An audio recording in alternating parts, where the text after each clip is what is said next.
bring it down.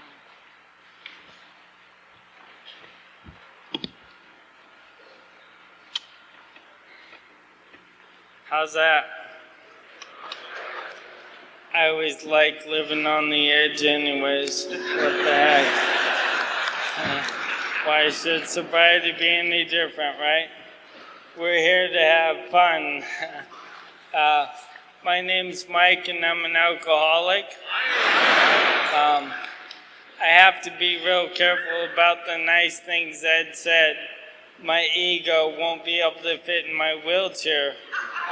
He keeps that up, I'll tell you what. I don't know if there's any newcomers here, but I've got a mind like the National Enquirer, and it's got to know. I just want to let you know why I'm in the wheelchair. I've been diagnosed with Lou Gehrig's disease. Which is a neuromuscular disease, and there's no cure yet for it. So that's kind of why I'm sitting in the wheelchair. I have a hard time getting around walking. Good thing I wasn't drinking in this thing. I wonder if you can get a DUI drinking and driving the wheelchair. I'll get this out of the way right away. My sobriety date's July 18th, 1985.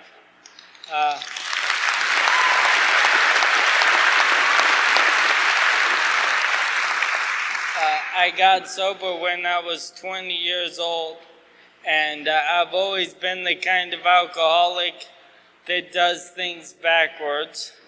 And I got married when I was sober, and got separated while I was sober, almost lost my job while I was sober, almost lost the house while I was sober, almost lost the car while I was sober. So just because I'm sitting in a meeting of Alcoholics Anonymous doesn't mean that I'm still not suffering from untreated alcoholism. Please hear that. I was under the delusion for a long time that if I put my butt in a chair, I would be okay. And yes, that's a great starting place. But once again, if you have a head like mine, I get bored sitting in the seat real easy, and I need more information. I was getting more information, but it was more information about you guys. Which is a nice way of saying I was, well, sometimes I guess I can still be pretty judgmental. I got sober when I was 20, and my drinking career is a pretty pathetic drunk-a-log. I can identify with most people's drunk-a-logs sober, so I'll give you a couple drinking stories, and then I'll move right into my sobriety. I'm a Navy brat, not only a Navy brat, but King brat, and get this right out of the way. I'm a huge geek. I have a great knack for saying the exactly wrong thing at the wrong time, and to be able to clear a room, and sometimes quickly, sometimes slowly. And I'm a mama's boy. I have a great theory. When the going gets tough, I call mom. Or I take a nap, one of the two. My sponsor calls that spiritual narcolepsy. Not too much truth at one time, I'll get awful sleepy. I was 18 years old. I love Michelob, you guys. I just love Michelob. And this kept me out drinking for a long time because I'd only have 5 gulps of Michelob. The first drink was always the best for me. I could feel it going down and I could relax. And having those feelings of being a geek, those feelings went away sometimes when I drank. And I could talk with the ladies. I love to drink and drive.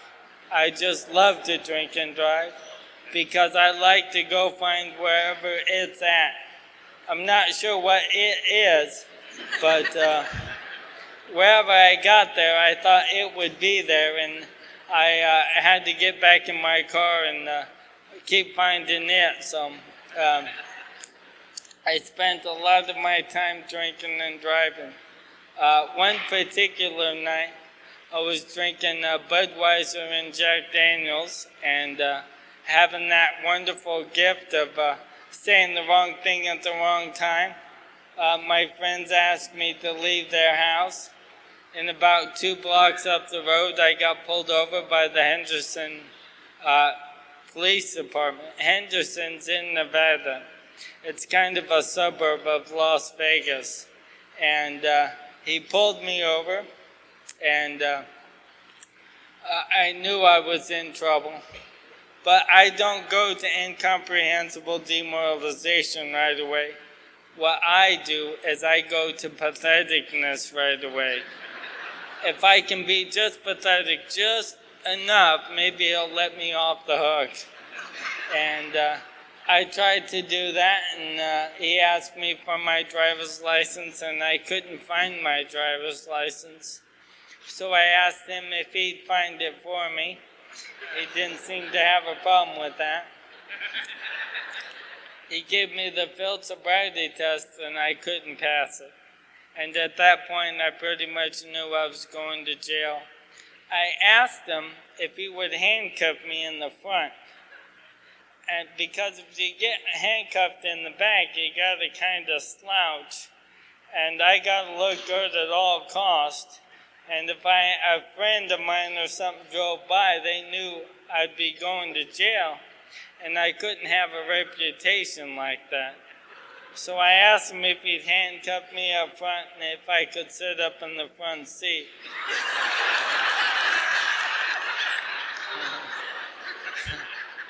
I don't remember if I got to sit up in the front seat or not. But off to the Henderson Hilton I went, and they're booking me, and I don't know, I'm a geek, and puberty, you guys, seems like the longest period of my life, and I watch a lot of TV. A couple of favorite shows I have is Dukes of Hazzard. The Dukes of Hazzard, they drive a car called General Lee, and when I drink, it seems like my car goes really fast, and so I just love to drink and drive. And off to jail I went. They handcuffed me to a pole, and by this time it's starting to fall where I'm at. I know I'm in jail, and it's starting to settle in on me. I kind of considered at that point I was probably going to do a life sentence. Wasn't real sure. And I wanted to teach myself a lesson. And what I did was I tightened the handcuffs as tight as I could on my wrist so I could remember never to drink and drive again. I only learned one thing from that. Newcomers or anybody else, if you go back out and drink and drive and you want to punish yourself with the handcuffs, the only thing you get is a numb thumb.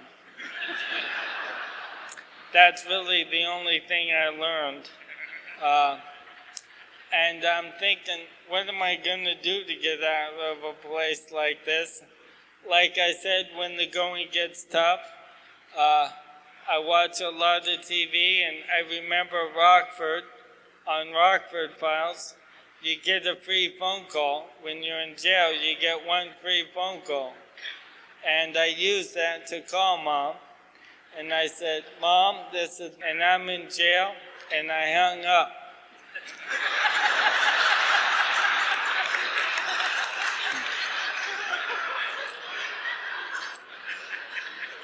And I just figured there was no hope in trying to get me out. I was going to be there for the rest of my life. I'd really screwed up.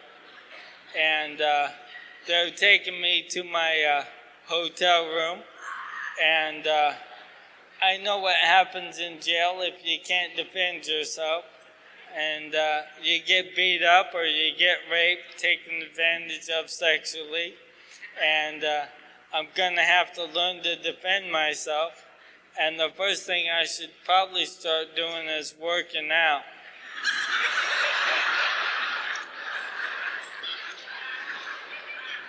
I think I did about 10 push-ups and called it a night. I was pretty drunk. I found out later I was 0.34, so I had a pretty good buzz going. I hated drinking to that much excess. Where I loved to be was the first 5 gulps off my Michelob. If I could stay there and live there and be there 24/7, I knew I would be okay, but I always seemed to shoot the mark. And I vowed never to drink and drive again.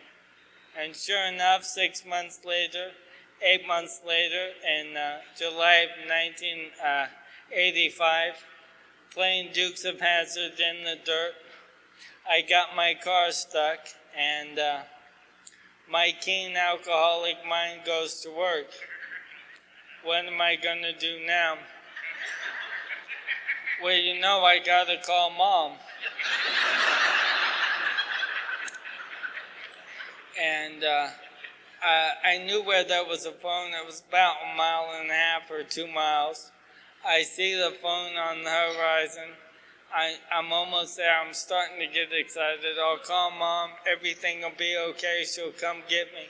I'll get my car figured out tomorrow. Along about that time, with all that excitement, a Henderson policeman pulls up and asks me, "Are you okay?" And immediately I just start bawling. "I'm sorry, I'll never drink and drive again. I'm so sorry. Please don't take me to jail." And he let me sit up in the front seat that time.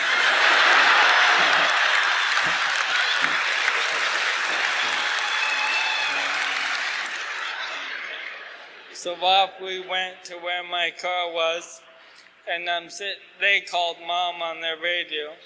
Mom came out, and I'm sitting on the cop car, looking at my car, and I'm blaming. The reason my car was on the embankment was that Fletcher sold me my car. Another rationalization I had was my stepdad co-signed for me on the loan. The reason my car was there was not my fault, and I believe that to my innermost self. And that's been my last drunk. 20 years old. Wasn't my worst drunk by any stretch of the imagination. The most important thing I can share with the newcomers today is that when I drank, it wasn't how much or even how often. What it did to me when I drank it. What it seemed to do to me was make me feel like you guys looked. Because I have that feeling of being a geek, and I want that to go away.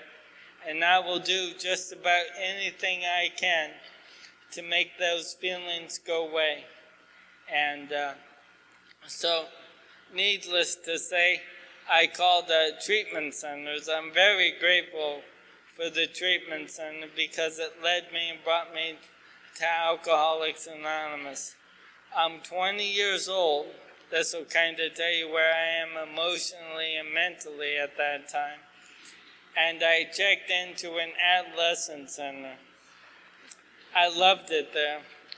Sometimes I wish I could still go back. All the attention I ever wanted. I love hospital food. They also had a lot of cute young girls in there. And I was overage to mess with them, but I figured out if I could get their parents on my side, maybe I might have a chance. I didn't come to Alcoholics Anonymous very surrendered. I still had a lot of ambitions and ideas I wanted to do, but I stayed sober, and I'd go back and forth to the treatment centers. I didn't really like coming to Alcoholics Anonymous because I was intimidated, I was afraid here. After I got sober, fear dominated my life for a long time. I felt a lot of times, this is how fast my head worked when I first got sober. It was going so fast. People in meetings would talk about the debating society, and I had no idea what they were talking about. My head was talking to me so much. Until one day, somebody was talking about the debating society, and I heard my head talk to me. And I said, "What was that?" And I haven't been able to shut it off ever since. My head just keeps going and going and going. In my first year of sobriety, I got a sponsor and went through the steps, not really convinced that I was an alcoholic. What I did know is that I did drink alcoholically. What I did know is when I drank, I'd go to jail because I had to drink and drive. That's why I came to Alcoholics Anonymous. Probably one of the easiest things I've ever done is raise my hand and say I'm an alcoholic. But what does that really mean? What does being an alcoholic to me mean? And I had to find out what that meant. The big book's pretty clear on it. The big book talks about causes and conditions, and that's the stuff I'm afraid to look at. And my pride says, you know what, I'm too nice of a guy. You don't have to look. So I'm going to Alcoholics Anonymous. On my first year sober, I finally got a sponsor who I talked to pretty much when I wanted to, when it was convenient for me. I got hooked up with a home group, the How It Works group in Las Vegas, and I only went to that when it was convenient to me. So I was just using Alcoholics Anonymous like a big mom. I'd come to AA, I'd get my hugs, I'd get the pats on my head, and I'd figure, well, you guys say I'm doing good, then I must be doing good. The whole time having that emptiness going on in my gut, not knowing why. I was afraid that Alcoholics Anonymous wouldn't work for a guy like me because I haven't done what you guys did yet. I hated being sober on my first year. One of the most difficult things I've ever had to do is bring Alcoholics Anonymous outside of Alcoholics Anonymous. I can act good and be good for even a weekend. I can be good for an hour, but I can't always be good. Thank God Alcoholics Anonymous isn't about being good. What it is, I've learned, is that I come to AA and this is where I'm sick. So when I'm with my wife, I can have some kind of wellness. I can have some kind of sanity. I can impress my boss instead of coming to AA and impressing a bunch of alcoholics. He's the one that's going to give me the raise. I had to learn this a long time after I was sober. How I stayed sober for quite a period of time. The 12 and 12 talks about spiritual intoxication. And that's exactly what I did. I waited for one miracle to the next, hoping among hope that it would happen. Excuse me. That's how I met Julie. I was kind of feeling good about myself, running around the How It Works group like the mayor, like I was running for office, and feeling pretty good about myself. And Me and Julie started dating when I was 3 years sober. And on again, off again, on again, off again kind of thing in the beginning. My sponsor at the time, when I'd break up with her, said, "Good, now we can work on your character defects." And my thinking was, why can't I work on my character defects when I'm in a relationship? Will you help me with? I need to take a drink.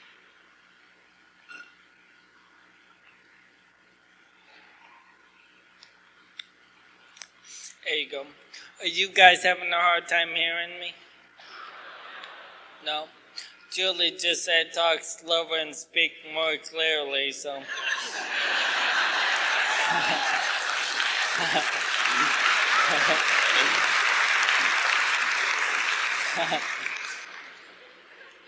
I love her.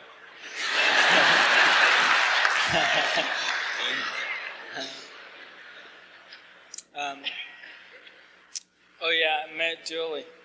And we went trudging the road of happy destiny as a cute AA couple. We were adored, so I thought at the How It Works group. Aren't they such a cute couple? Once again, I was living my life according to what you guys thought about me. That's a very lonely place for a guy like me to be, because I'm a chameleon. I'll listen to how you talk, and sooner or later I'll be talking the way you talk, acting the way you act, so you'll like me. It's kind of ironic I'm in between Bill and Bob here. I've always kind of wanted to be worshipped.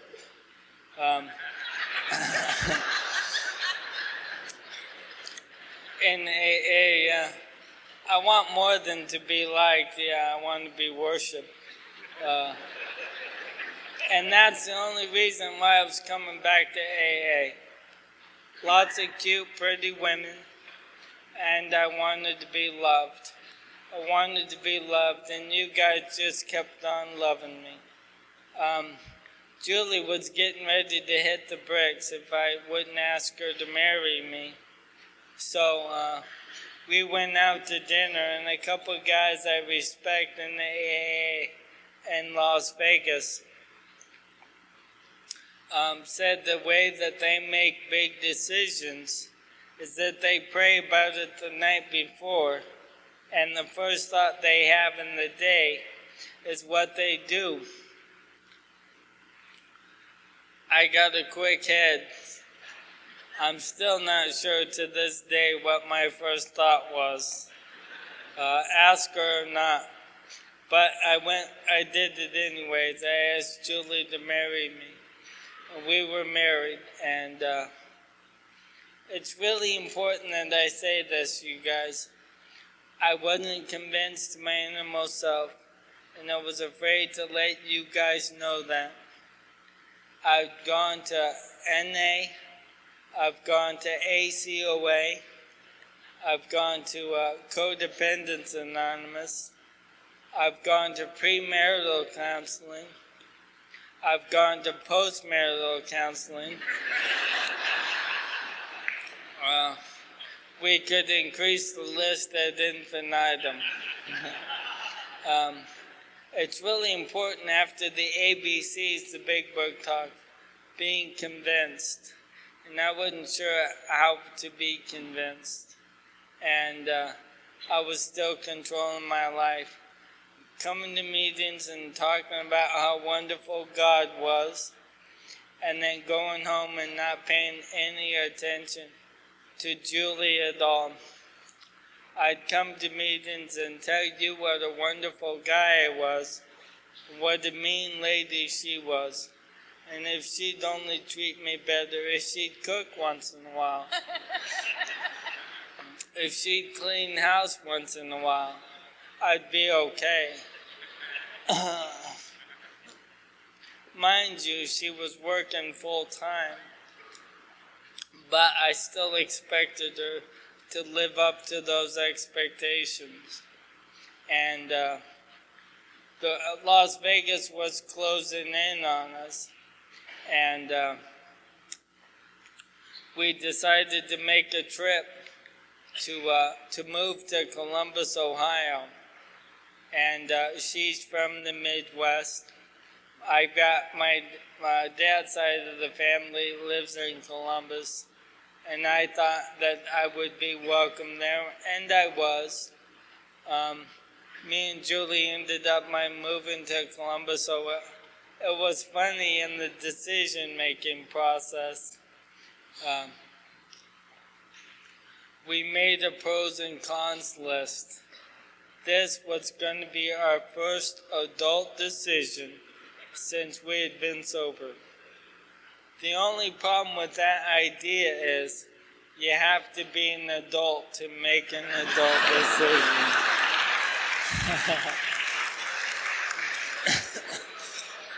So we went anyways. And the company I worked for moved us lock, stock, and barrel. Mileage was paid for, gas was paid for, hotel rooms were paid for, the whole bit. And excuse me. And Julie ended up by getting pregnant on the way to Columbus. We had such a great time. When I found out she was pregnant, I instantly got angry because I was afraid. And she knew what I was afraid about. She knew that she would be the only one raising the child. I'm not a giver, you guys, I'm a taker. And I'll take and take and take, even from the people that earnestly want to help me. I'll take and I'll take and I'll take. And Julie knew this about me. And she said, you know what, Mike? I'm out of here. And she left. I have to tell you what my reaction was, because I have to look good at all costs. And I'm a great AA'er. She called me and said, Mike, I'm not coming back. And I said, okay, honey, you do what you need to do. I love you anyways. I wouldn't fight for her, though. That was the thing. I truly did care. I was being phony with her, and she knew it. I know what to do when the going gets tough. Do you call Mom? Called Mom, and that didn't work. Called my friends in Las Vegas, and that didn't work. And that summer, it rained 4 inches that night. Lightning storm, and the whole thing was going on. Even, when you get the storm or the tornado watches and warnings, that beeping that goes on still sends shivers up my spine. I can't stand it. I knew for the first time in my life I had burned everybody and there was no more to take. And I remembered when you get in the hot box, you go to Alcoholics Anonymous and make yourself of service. And so off to central office I went. And it always figures when you're going through a separation or a breakup, the radio always plays love songs. I went into central office and the guy's typing away on the keyboard. And, dripping with patheticness, trying to get his attention. He wouldn't even ask me how I was. I just asked him, is there anything I can do to help? And he said, yeah, the newsletter's back there. why don't you go ahead and staple them? And I was trying to pound on the stapler as hard as I could to get his attention, and he just kept typing away. Love songs, he wouldn't even change the station. I finished that job and said, I'm out of here. I'd said tons of third-step prayers. I'd said tons of seven-step prayers. I knew the big book. I could talk a wonderful program. But inside, I was just dead and empty, alone. Julie was gone for 3 months, and in that 3-month period, I lost 40 pounds of weight, and I love to eat ice cream. I just love to eat, and when I get depressed, I eat a lot, and I couldn't eat, I couldn't sleep. I went from working 25 flights a day, supervising 25 people a day, to working 4 flights a day, supervising 4 people a day, and I couldn't do it. Emotionally and mentally, I was done. And I did not know what to do. And so when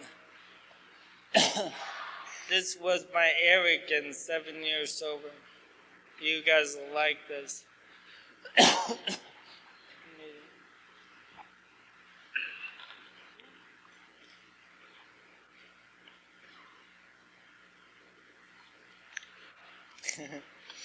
That's good. 7 years arrogant. How do you guys in Columbus stay sober on lead meetings? That was my thinking.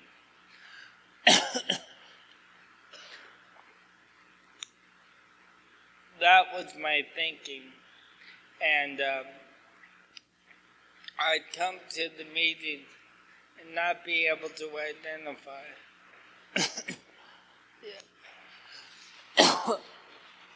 Sorry, trying to get over a cold.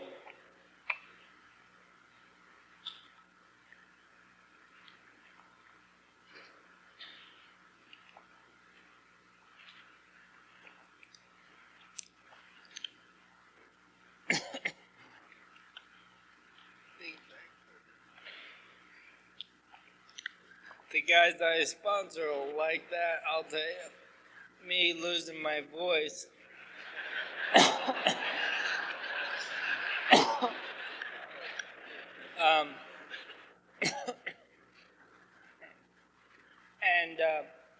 I'm coming to AA and I'm dying one day at a time. How do you guys do it? How can you stay here and stay sober? I just... I need a drop. A cough drop. Let me get a cough drop. That'll work.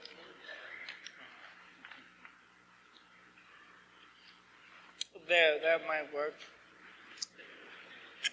Any lengths. Come to Alcoholics Anonymous in Columbus, and I'm losing them. Julie called me on Thursday, and she said, "Hey, Mike, there's a guy you gotta meet. His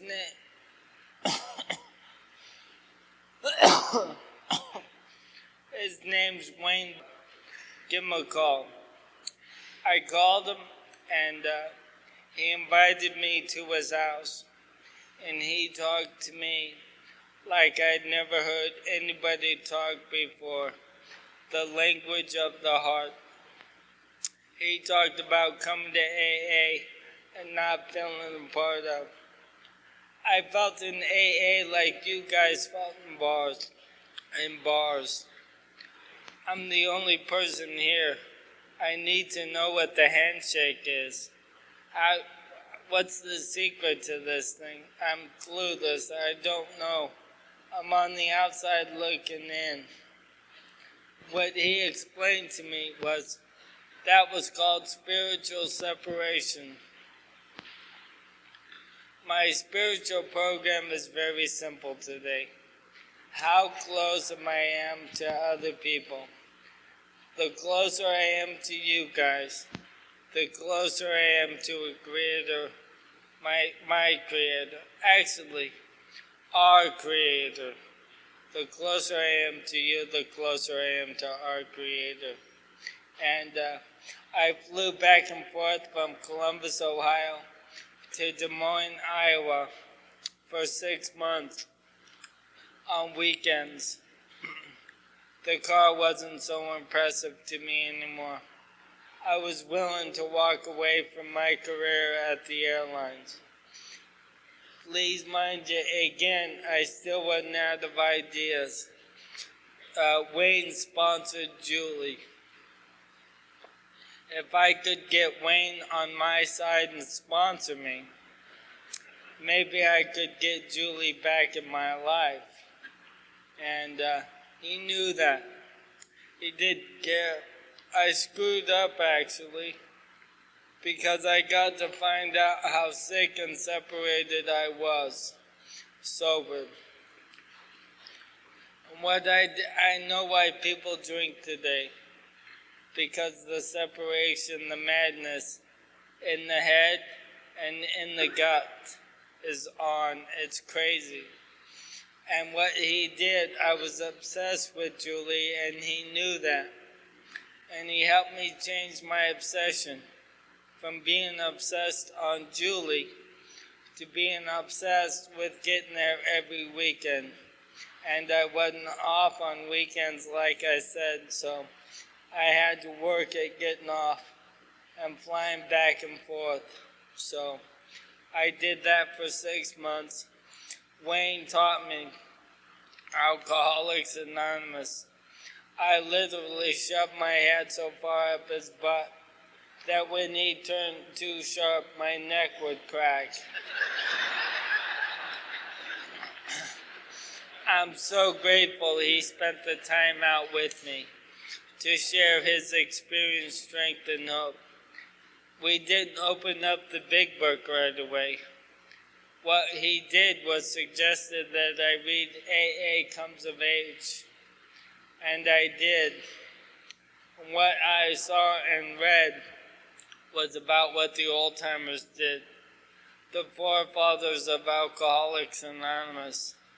And I figured that if I did what they did, and still do, maybe I can get AA too.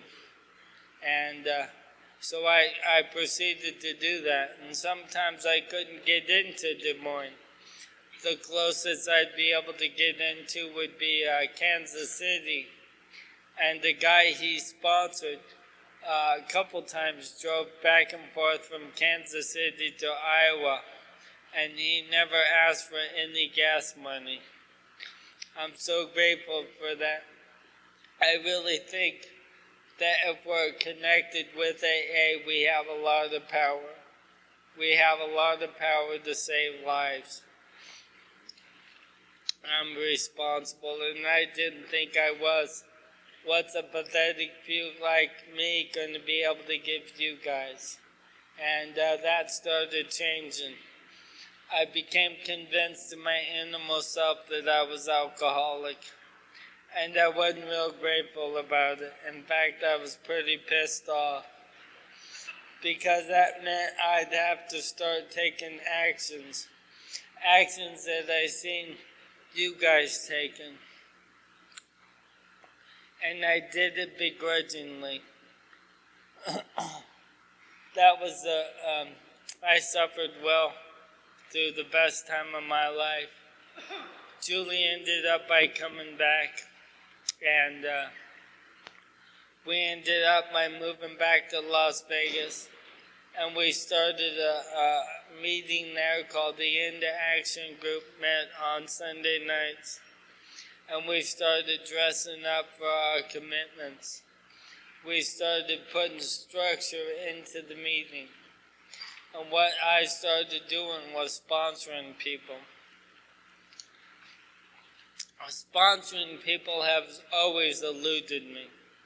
What's the big deal about sponsorship anyway? So I thought.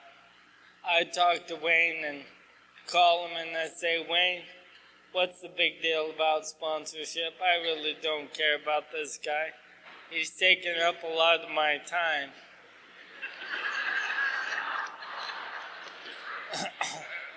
Wayne would tell me, well, Mike, that's nice. Maybe you can try this with him. And Wayne moved out to LA, and the guys I sponsor and a couple other people, we used to drive back and forth to the Pacific Group. We'd leave at 11 o'clock in the morning, come back 5 a.m. in the morning, and go to work the next day. Why that's so important to me? Because I learned how to start going to any lengths. I'm a skeptic. AA won't work for me. The guys I started sponsoring started changing, and I'm not of the belief that if you work my program, you're gonna drink.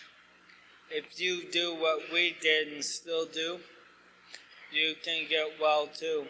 And I remember one trip in particular. We broke down about 2 hours out of LA, and I had two newcomers with me, and they were saying, we're stuck, we're never gonna get back, we're doomed. The other two guys was making phone calls, looking for a solution. We were able to make the meeting that night and still make it to work the next day. Why that's so important to me today? Because I have to go, I really do, I have to go to any lengths. Being in a wheelchair creates a lot of obstacles for me. I didn't realize what there were when I was walking, how granted I took my health for. Julie ended up by having another tubal pregnancy in Las Vegas. It was different this time. She started having pains, and I said, come on, Julie, let's go to the hospital. And we went to the hospital right away. And I called my sponsor. And my sponsor just made me laugh at myself. And he said, you go in there and you comfort that lady. And so I was able to do that. My sponsor's really only given me two directions with my relationship with Julie. Treat her like the princess she is, and mind your own business.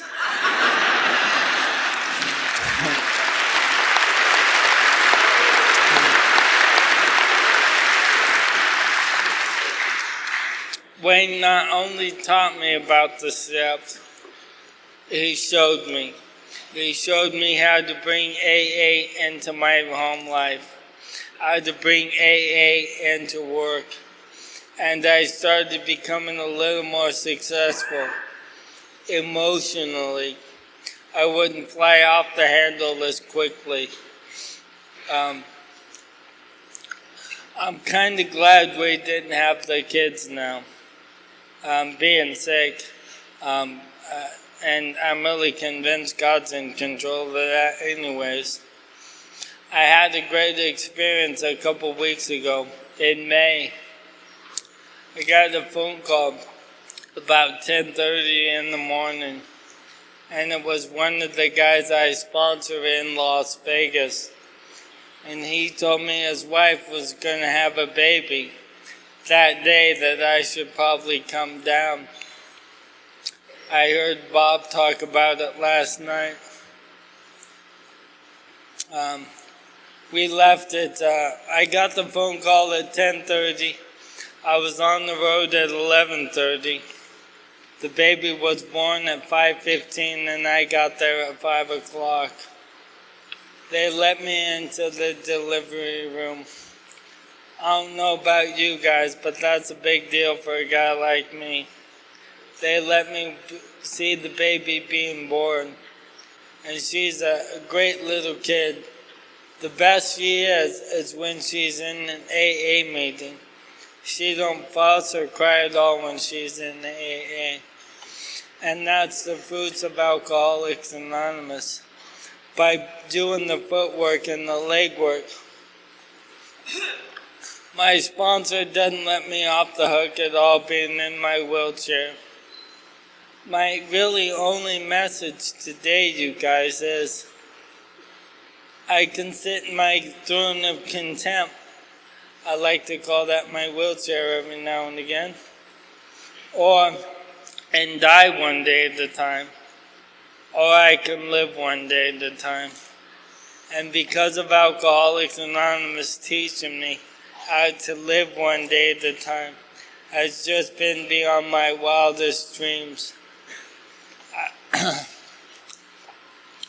I started getting sick in 1994. And me and Julie, still living in Las Vegas, decided to move to Las Vegas or San Diego after the World Convention.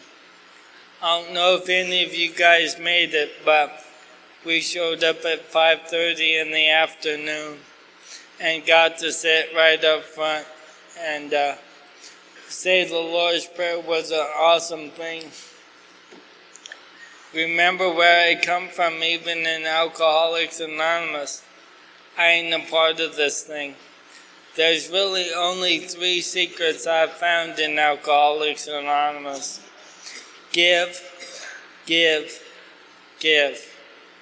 And that's what I tried to do. 2 years ago, me and Julie went to Europe. We went to England and France and Italy and Switzerland. And the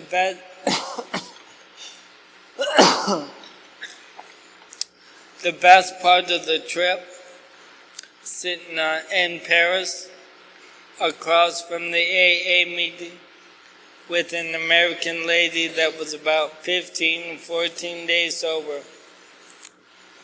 And me and Julie both shared the language of the heart. My sponsor sponsors women, and I'm so grateful for that. Through his sponsorship, he's taught me how to treat women. He's taught me how to come to Alcoholics Anonymous and there not be any sex. All it is one alcoholic sharing with another. I'm very grateful for that. 2 years ago, June 10th,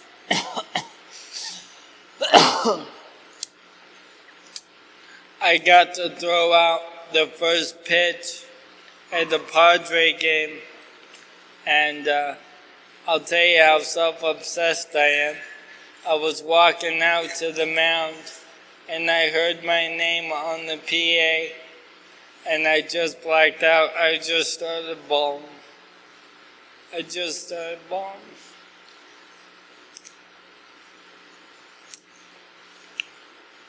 Pretty damn impressed with Alcoholics Anonymous. My sponsor was there. My family was there. Julie was there. The guys from work were there. It really was an awesome time. I thoroughly believe this in my gut. If I can do Alcoholics Anonymous, so can you. And thank God we don't have to do it pretty. We just have to do it. I'm not a very virtuous person. I'm working with more guys now, not out of ego, because I don't want to lose this precious gift. I'm probably more physically different now, rationally, than I've ever been. But yet I've never felt so a part of. My giving has definitely changed. The way I give has had to change. Thank God AA is big enough even for me to be sick. And I'm really happy to report I'm on no medication, absolutely none. I don't do any therapies at all. What I do is Alcoholics Anonymous. Alcoholics Anonymous is big enough to handle my ALS, and it's also big enough to handle my alcoholism. My primary purpose today isn't about my ALS. What can I do for the new man sitting out on the edges, wanting like hell to be in the middle? That's my job. Well, hell, I think that's about it. Thank you for being so patient. Keep coming back.